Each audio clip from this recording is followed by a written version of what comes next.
got this boy on my mind that I can't live without. Oh, his eyes are killing me. And he keeps talking about everything that he likes, and I can't stop listening. I'm thinking about him all the time. I'm thinking about him all the time. I'm thinking about him all the time. Hey guys, welcome back to my YouTube channel. For today's look, I'll be playing with the Colourpop All I See Is Magic shadow palette. I got this in the mail this week and I really wanted to play with it. And like always, I start off with priming my eyelids and I use the MAC Cosmetics Soft Ochre Paint Pot. And then I'm going in with this soft orange shade, which reminds me a lot of the Anastasia Beverly Hills Orange Soda eyeshadow, which I used to use all the time on my YouTube channel for in my crease as my transition shade. So this is definitely a really nice pretty eyeshadow shade which you can use as your first step for in the crease. So that's what I'm doing. And the brush that I'm using is a Morphe M506, which is a very big fluffy blending brush, which is perfect for this step. Then I'm going in with a shade which is darker, which is more turning to more orange brown. And I'm going to blend it in my crease as well using a blending brush from Anastasia Beverly Hills. And I'm trying to blend it a little bit lower. That's why I switched my brush into a more tinier one.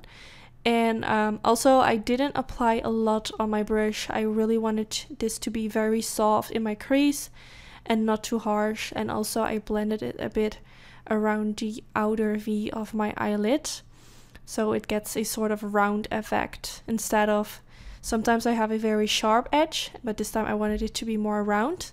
Then I'm using a white eyeshadow. I forgot to take a shot of the palette which has this white eyeshadow in it, but I will mention it down in the description bar. It's the theBalm Meet Matte Nude palette, and it has a very intense matte white shade. So I applied this all over the eyelid and a little bit more upwards towards my crease to make these shades melt into each other.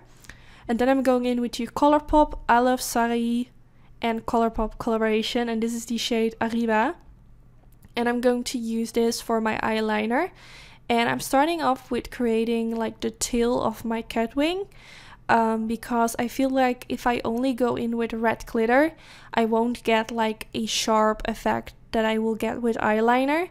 So this will just be like the line for my wing, like the guideline, if that makes sense.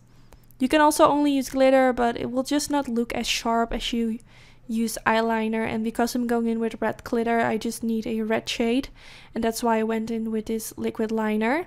And don't worry, my wing looked really messy at the beginning, but I'm going to clean it up with concealer anyways, so it will look a lot better. I also applied a bit more of that above my lash line.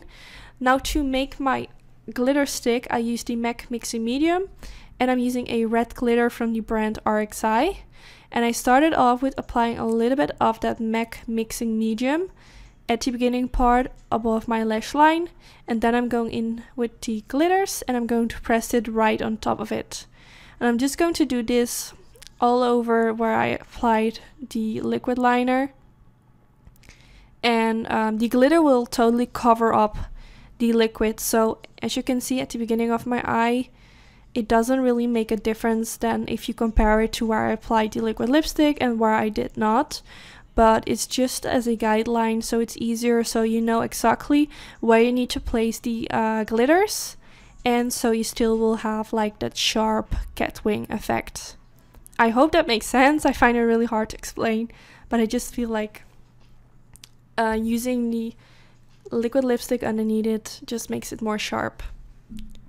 I had quite some fallout from the glitter, so I used some eye makeup remover to clean it up. And then I went in with some concealer underneath the cat wing, and now you can see it leaves me with a very sharp cat wing, which looks really neat and sharp, which I like. Then I'm going back in with the Colourpop palette, and I'm going to use this dark brown shade. I'm using a flat diviner brush from Sigma, and I'm going to softly press this underneath my lower lash line. And this will warm up my lower lash line, which will make my eye color pop out a bit more. And then I'm going to use that soft orange shade again, and I'm going to use that to blend it out. And the brush that I'm using for this is the Morphe M506. It's a very tiny blending brush, which is perfect for the lower lash line. Then I'm going in with this shimmery shade, which I'm going to use to highlight my inner corner area. and also to softly highlight my brow bone. The palette contains two light shimmery shades, and I believe one is more on the cool side and this one is slightly more warm toned. I feel like it's still very cool tone, but compared to the other one it's more warm tone. And I wanted to use that one because I used a lot of warm tones on the eyelid, so I feel like it matches more together. Then for my waterline, I'm going to use the MAC Fascinating Eye Pencil, which is a matte white pencil, one of my favorites. I have used drugstore brands as well, but I prefer this one because it's very dry, so it stays in place nicely. But if you have any recommendations for a nice white pencil, let me know in the comments. For my mascara, I used the Scuba Mascara by theBalm Cosmetics, and I used my lashes from Nude in the style Wary. And then here you have the end result. I really hope you enjoyed watching this video. I hope it will give you some inspiration for Christmas. This will be my last video before Christmas, so I just wanted to say that I wish you all an amazing Christmas, and I hope any of my videos will give you some inspirations. Let me know in the comments what kind of eye look you are going to wear. I'm very curious. And of course, I hope to see you in my next video. Bye guys! You